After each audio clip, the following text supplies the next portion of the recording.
Hello there guys, and welcome to another video, and today we're going to be doing something a bit different, something that's going to be part of new content coming to the channel in 2025. And today we're going to be talking about something that I've wanted to address for a while, but definitely over the recent weeks needs addressing, and that's Sheffield Wednesday. The club I support, the club a lot of my friends support, the club my family supports. We're in trouble. It's a real state. And in today's video, I'm going to be addressing that, and, well, maybe not the club as a whole, but a certain man who you know has caused a lot of trouble and a lot of anger within the fan base in the past 6 or 7 years. If you can work it out, that is of course Dejphon Chansiri. So to go through it then, we'll start with when he took over. He took over in 2015, I think it was about March, from the previous owner, Milan Mandaric, who had done so much for the club, pulled us out of a dire situation himself, getting us away from all the issues we had with the debt. And, he seriously, Wednesday wouldn't exist if it wasn't for Mandaric. So yeah, thank you. I thank him for that. Chansiri comes in and takes over. And there is nothing wrong with anything that happened within the first 2 or 3 years. His first full season at the club, he made a shock decision to sack Stuart Gray, appoint Carlos Carvalhal, but that turned out to be a blessing in disguise, really, because we went on to reach the playoff final and the playoff semi-final in consecutive seasons. Unfortunately, we couldn't get the job done.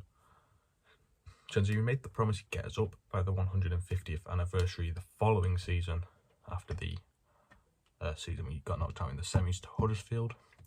Unfortunately, he couldn't live up to that, but at the time, it didn't bother me as a Wednesday fan because we were up there, we were challenging for it. It wasn't like he was going against it fully and getting it relegated. The season after, he sacks Carlos because we go on a poor run of form. Awful season. We deserved to not get the playoffs that year. We deserved to finish where we finished. But we can't help but not notice the fact that we had an injury crisis that year. We had all the important players out from the previous 2 promotion push seasons, out for more than half the season. We lost Banham for a while, Hutchinson, Forestieri we lost from the start of the season till April. We lost Kieran Westwood halfway through as well. So, important players. We lost Hooper as well, who didn't play till over a year later after he suffered that injury. So it was not Chansiri's fault that season. What was his fault was the downfall from there onwards. Jos Luhukay, I can't blame him for. He appointed him and he started pretty well. He kept us up, realistically. That was the aim. Get as high up as we could, stay up the season with the injury crisis. He did that, got a point at the Lane in his first game. We all expected to get battered. But, fair play to him. He got a point at the Lane in the season after where we expected to get battered. But anyway, enough of a history lesson on Luhukay. He got sacked. We brought Bruce in. This was during the period where we started going under embargoes and started to have the financial issues. This is a big thing that started to turn the Wednesday fans on Chansiri, because he was making financial mistakes time after time And, it ultimately led to Steve, it was an underlying factor in the reason Steve Bruce left is because he wasn't going to be backed, because Chansiri couldn't back him because he was too scared to breach those financial rules again. And also, there was also the possibility that he also couldn't offer that backing because of the financial restrictions on us at the time, because of the sanctions even. So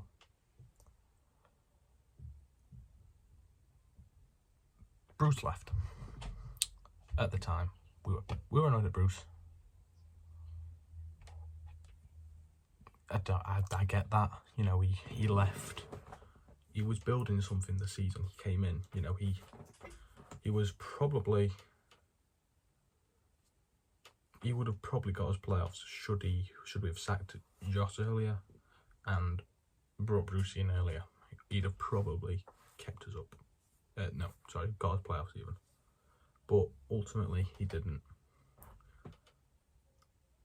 because of, a little bit too late for that. But there was never really a goal to get playoffs after the form of Joss.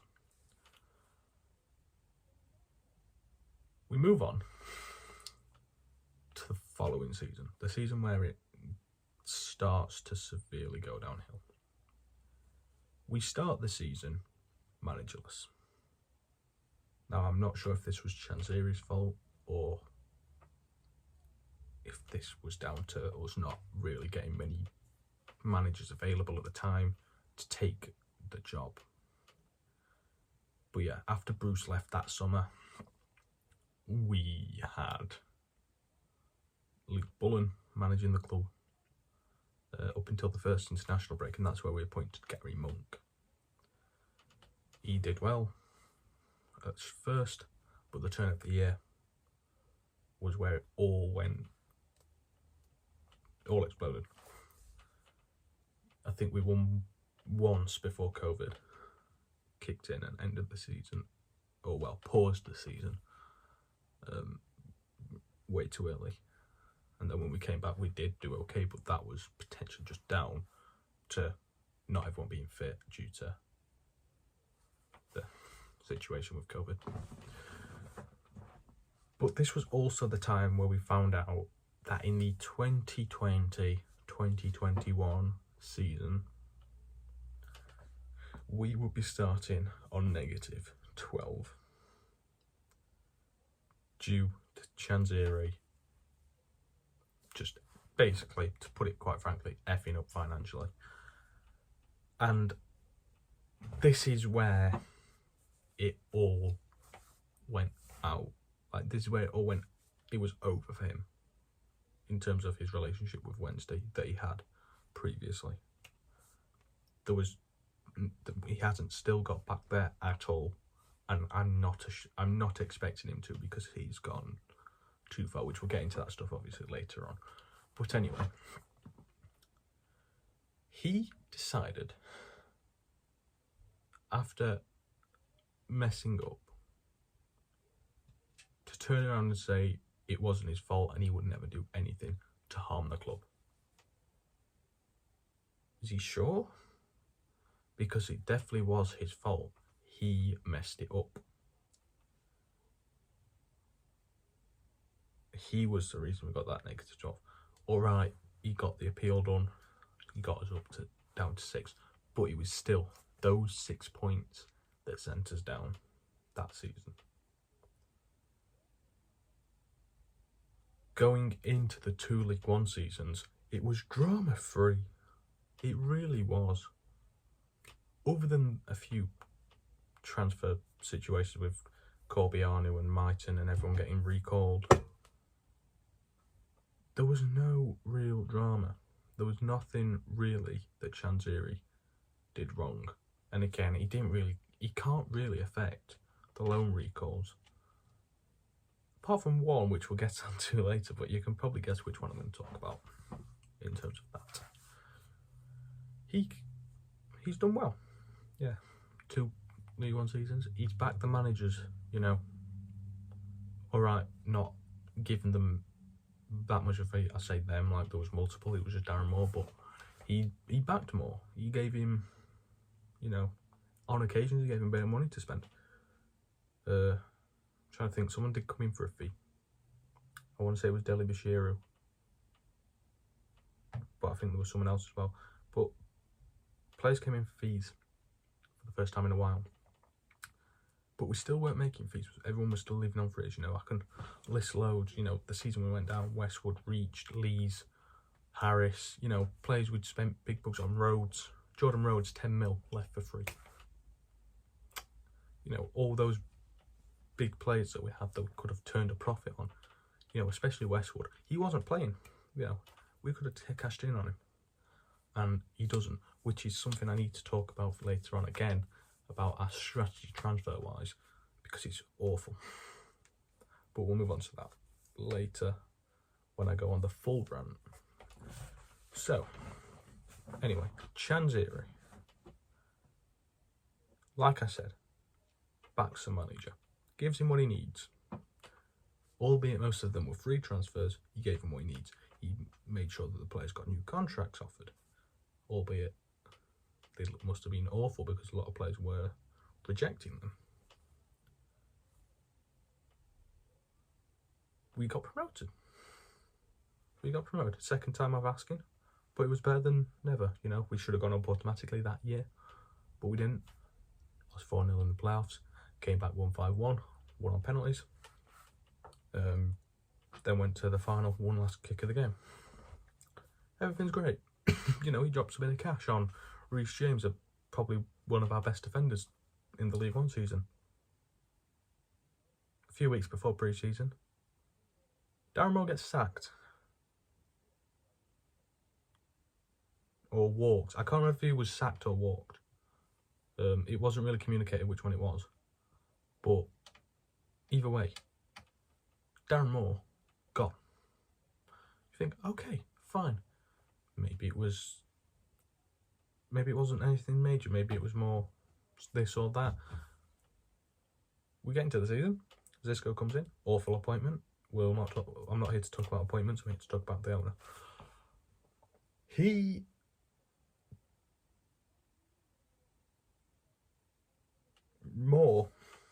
Sorry, I'm having a brain fart. Moore brings out an interview stating that it was ownership not wanting to fund him, not wanting to give him what he wanted. He basically threw Chansiri under the bus, and that got the fans to turn on him. So what's Chansiri's response? He turns on Moore. Obviously, you'd expect that. He said he was asking for 4 times wages. I'm not going to go into the Moore situation because, honestly, there is evidence against Chansiri. There's evidence against Moore in that. So, say what you want. Maybe Moore was in the wrong, maybe Chansiri was wrong. Maybe they were both in the wrong. I think that got blown out of proportion a bit too much. I think we had to focus on last season, not on the whole saga between those two.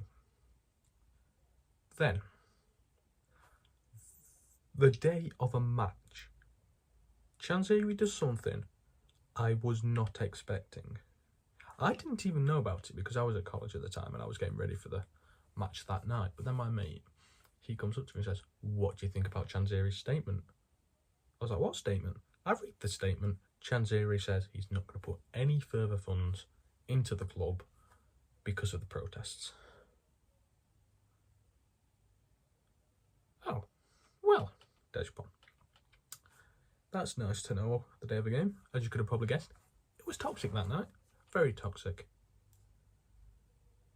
A few days later, he drops another statement. The fans need to pay the tax bill, that's it. Fans need to pay my tax. What?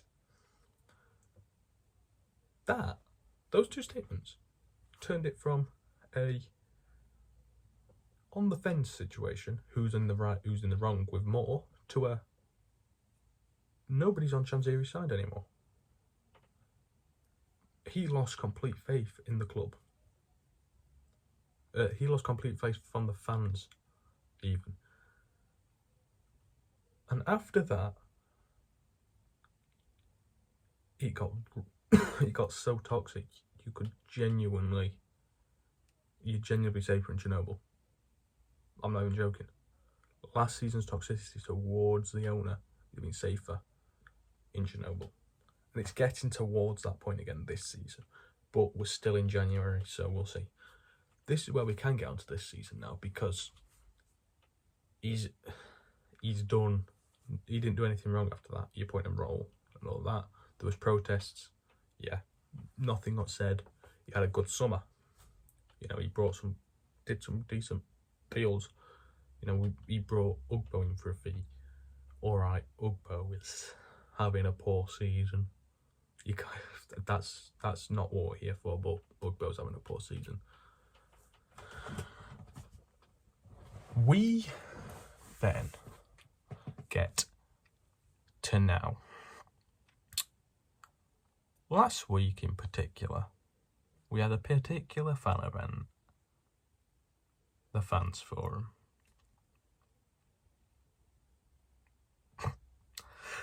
That happened.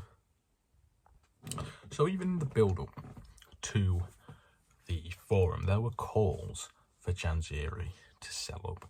You know, we were turning on him again because of comments made by Danny Roll, who was talking about Janziri not talking to him, Janziri not giving him any backing.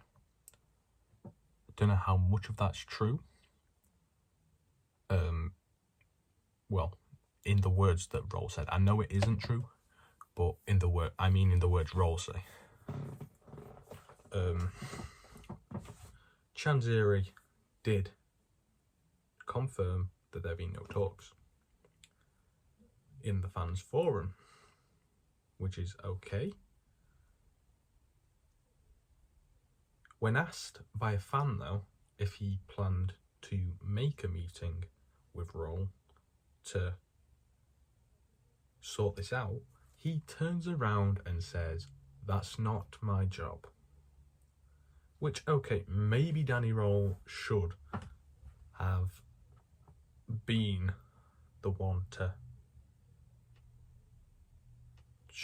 make the meeting in the first place.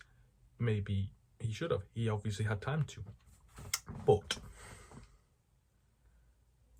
if he has been asked if there's not been a meeting, and if he would make the meeting himself to resolve this issue,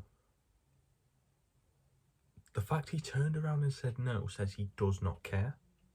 He does not want us to succeed. This is because, need I remind you, I don't know what it is now because I haven't checked the table since this weekend, but we were 3 points off the playoffs at that point. I think we're 4, maybe 5 now after the weekend's results. He turns around and says no, says he's got no ambition to take this club forward and no ambition to capitalise on how close we are to the playoffs. You look at where we were last season and where we are now. You look at who's in like the mastermind behind that. It's Danny Roll. Why are we not getting backed? Why is he not getting backed even? It doesn't make sense to me why he wouldn't make that meeting. Now, just to even it out now and just to say, okay, fair play. The meeting has now happened. It's been confirmed. They've had their meeting and we've apparently got some signings coming now. But Danny Roll was the one that made that meeting. He said in his interview he will make the meeting, or, well, something along those lines. But Dejphon Janziri did not turn around and say he will make that meeting, showing he's not got ambition, like I've said. It just makes you question, why are you owning this club? Why do you even bother calling this Fans Forum if, when asked to resolve the situation, you're just going to say, no, it's not my job? Bit of a random one. But like I said, the meeting's now happened, so that one's not something I want to focus on as much.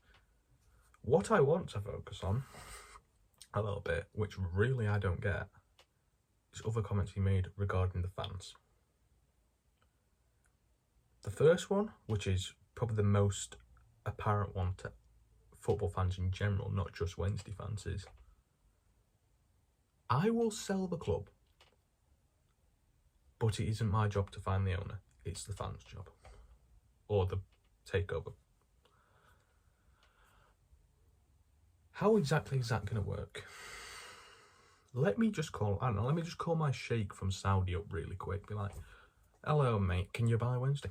I don't have enough people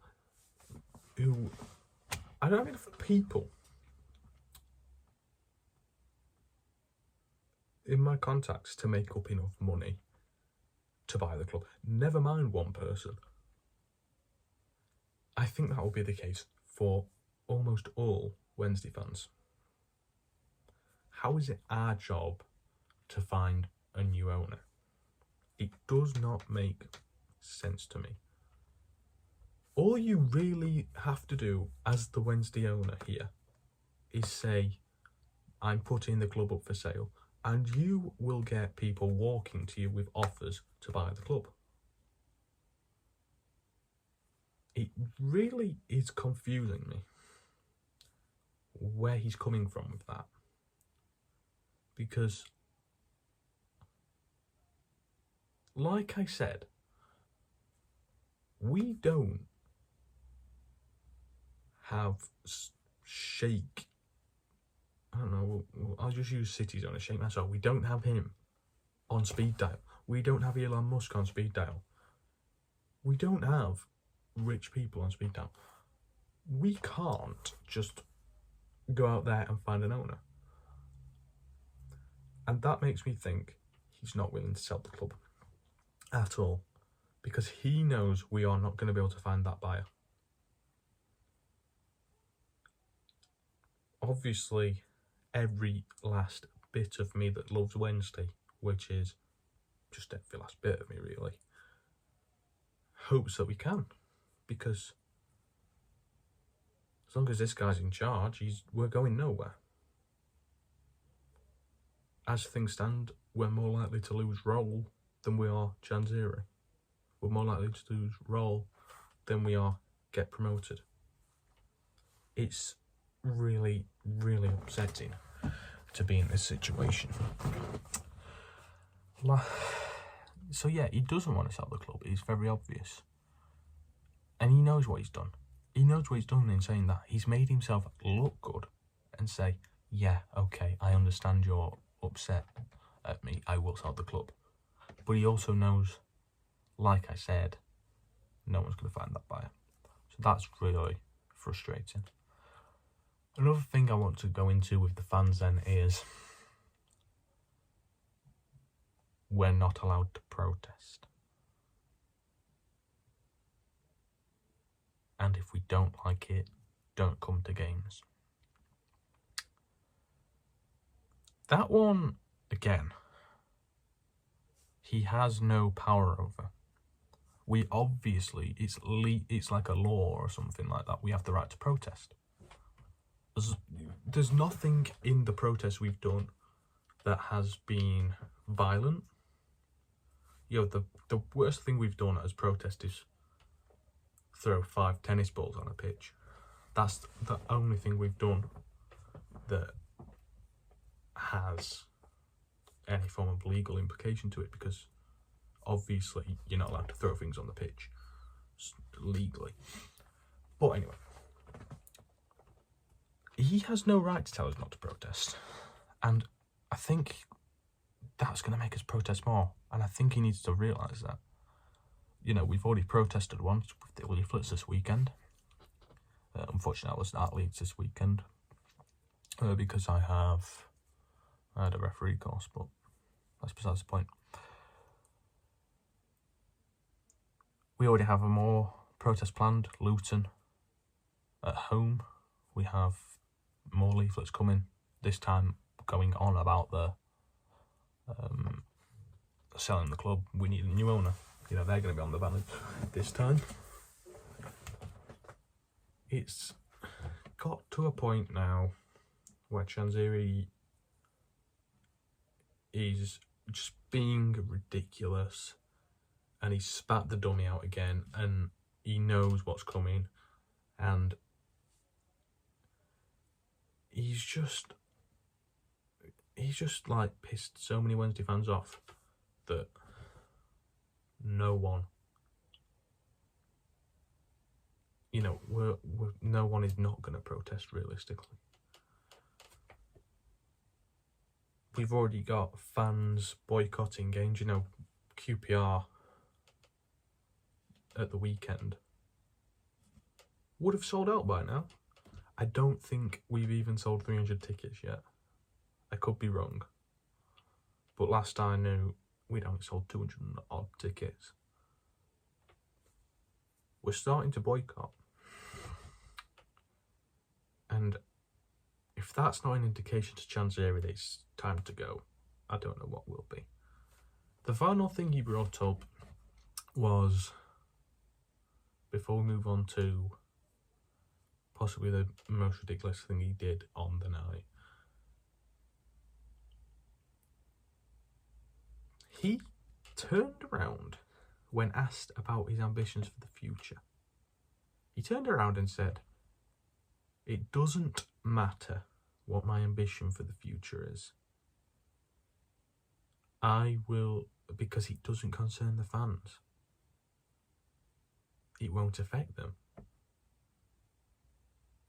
It affects me. I was devastated when we went down to League One. I almost fell off the top tier at Wembley when we scored the winner in the playoff final. Last season mentally screwed me over for the first half. Second half of the season, especially the last 3 games, was the happiest I've probably been supporting this club for years. This season, I've realised how my passion has come back for football. Especially when it comes to Wednesday. Like, Chansiri's ownership has really taken it out of me. It's not been worth it. But we finally got a manager that needs backing to take us somewhere. And his ambitions are what? We don't know, because it's none of our business. It's none of our business, guys. I'm gonna go tomorrow night. I'm recording this on the Tuesday night before we play Bristol City, and yeah, tomorrow I'm gonna go to the game and I'm gonna support my club, but not Chansiri. Support the team, not the regime. I'm gonna love my club. If we score a goal, I'm gonna celebrate like mad. If we concede a goal, I'm gonna be devastated. If we lose, I'll be devastated. If we win, I'll be delighted. Yeah, it doesn't affect me. It doesn't involve me. It does, because it's my club. I love this club. So get it in your head, Chansiri. Every fan that goes to games, every fan that went to that forum, I'm sure feels the exact same way, if not even more, about this club. So it does concern us. It really does.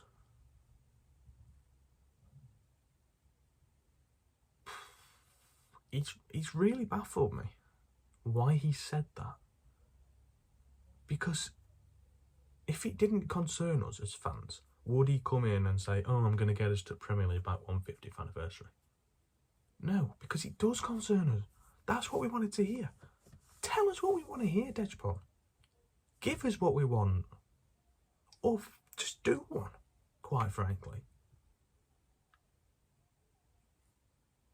He's a really, really confusing man.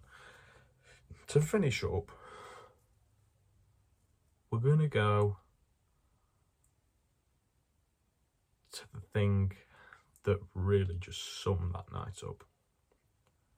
That is Shea Charles's recall. Now, Shay Charles, as Bernard said in his interview last week, he's been our first, second and third best player. Maybe even fourth as well. Chansiri's gone round in that fans forum and said, oh, he's not ready for Southampton. Southampton shouldn't recall him. He's not good enough for Southampton. He shouldn't be on loan at Wednesday. He should be playing for Southampton. He should be proving a point in the Premier League because he is not Championship quality. I'm sorry, he's Premier League quality. Maybe not top tier Premier League. Yeah, I understand that. Not yet, but he'll be there. He will be at one of the best Premier League clubs, one of the big six, in 2 or 3 years. Should he be at Southampton right now, he'd probably be there in 1 or 2. Because that boy is going somewhere.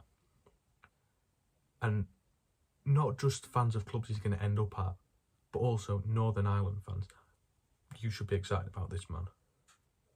Because he is really something special. So Chansiri turns around and says that about him. Just as we're about to hit the deadline. Because we are ready to accept the fact that he's staying with us for the rest of the season. We're delighted by that. You know, the deadline's coming, no recall, brilliant. Chansiri says that, and within, I think, about an hour, he leaves to take a phone call, comes back, Shay Charles has been recalled. Now, whether that is completely down to what Chansiri said, I don't know. But what I do know is that definitely would have been the trigger if I was a Southampton manager and owner. That would have been the trigger. So, as my family shouts in the background, it's time to ask this. Where next for Wednesday? What next for Wednesday? Because it can't involve Dejphon Chansiri under any circumstance. So, is it going to end up being still up to the fans, or will somebody come forward, offer Dejphon something? That is the question. We'll discuss this another time, hopefully with more positive reasoning, because Chansiri's done one, or he's changed his tone again. But I don't expect that. So, anyway, like I said, drop me what you think about Chansiri in the comments, and I'll see you in the next one. Thanks for watching, and I'll see you later. Peace out.